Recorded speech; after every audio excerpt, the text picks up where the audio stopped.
جناب ام المؤمنین حضرت عائشہ سے مروی ہے، قالت، وہ فرماتی ہیں، قال رسول اللہ، اللہ کے رسول نے ارشاد فرمایا، الذی یقرأ القرآن، دیکھیں کتنی پیاری حدیث ہے، فرمایا الذی یقرأ القرآن، وہ شخص جو قرآن کو پڑھتا ہے، وہو ماہر بہ، جو قرآن کو پڑھنے کا ماہر ہے، مع السفرۃ الکرام البررۃ، فرمائے قیامت کے دن وہ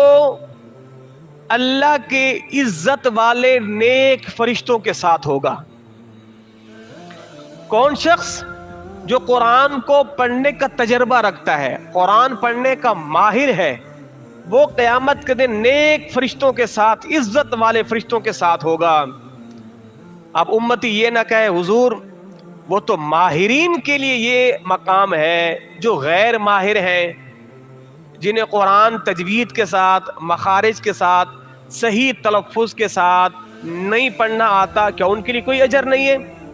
اللہ اکبر! تو حضور نے انہیں محروم نہیں رکھا، بلکہ حضور نے کیا فرمایا؟ والذی یقرأ القرآن، اور وہ جو قرآن کو پڑھتے ہیں کس طرح؟ وَيَتَتَعْتَعُ فِيهِ، فرمایا کہ جو قرآن کو پڑھتے ہیں بڑی مشقت کے ساتھ، بڑی دشواری کے ساتھ، لہو اجرانی، فرمایا کہ اللہ نے ان کے لیے 2 اجر مقرر فرما دیے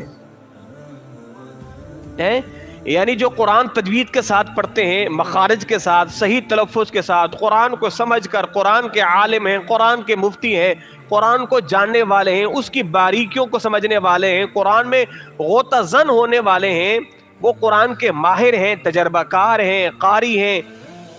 اللہ تو انہیں فرشتوں کے ساتھ، عزت والے نیک فرشتوں کے ساتھ اللہ انہیں رکھے گا۔ اور جنہیں قرآن پڑھنا نہیں آتا،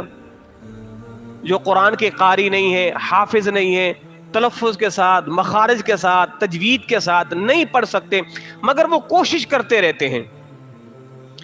ایک تو ہوتا ہے کہ نہ سیکھنا، ایسا نہیں ہے، وہ سیکھتے ہیں اور کوشش کرتے ہیں، اور ان کی زبان بڑھاپے میں گئے، قرآن پڑھنے کا شوق پیدا ہو گیا، زبان موٹی ہو گئی، زبان میں لکنت آ گئی، پڑھتے ہیں تو بڑا تتلاہٹ کے ساتھ پڑھتے ہیں، حروف صحیح ادا نہیں ہوتے، مگر وہ کوشش کرتے رہتے ہیں، تو حضور نے فرمایا اللہ انہیں دگنا اجر عطا فرمائے گا، اللہ انہیں دگنا اجر عطا فرمائے گا۔ تو اللہ کی بارگاہ میں جو عمل کامل ہے وہ بھی مقبول ہے، اور جو عمل ناقص ہے وہ بھی مقبول ہے۔ جو عمل ناقص ہے اللہ کو وہ بھی مقبول ہے، بشرطے کہ اس کا جو عمل ناقص ہے اس کی اپنی کوتاہی کی وجہ سے نہیں ہے۔ بھائی قرآن درست نہیں پڑھ پا رہا، اس کی ایک وجہ یہ کہ وہ سیکھتا ہی نہیں ہے، اس کو سکھانے والے بھی ہیں، پھر بھی غلط پڑھے جا رہے، پھر وہ عمل قبول نہیں ہے، اس لیے کہ وہ جان بوجھ کر سیکھنا ہی نہیں چاہ رہا، اور سیکھتا بھی رہتا ہے اور کوشش بھی کرتا رہتا ہے، پڑھتا بھی رہتا ہے، اس کا یہ ناقص عمل اللہ کی بارگاہ میں مقبول ہے۔ اللہ اکبر!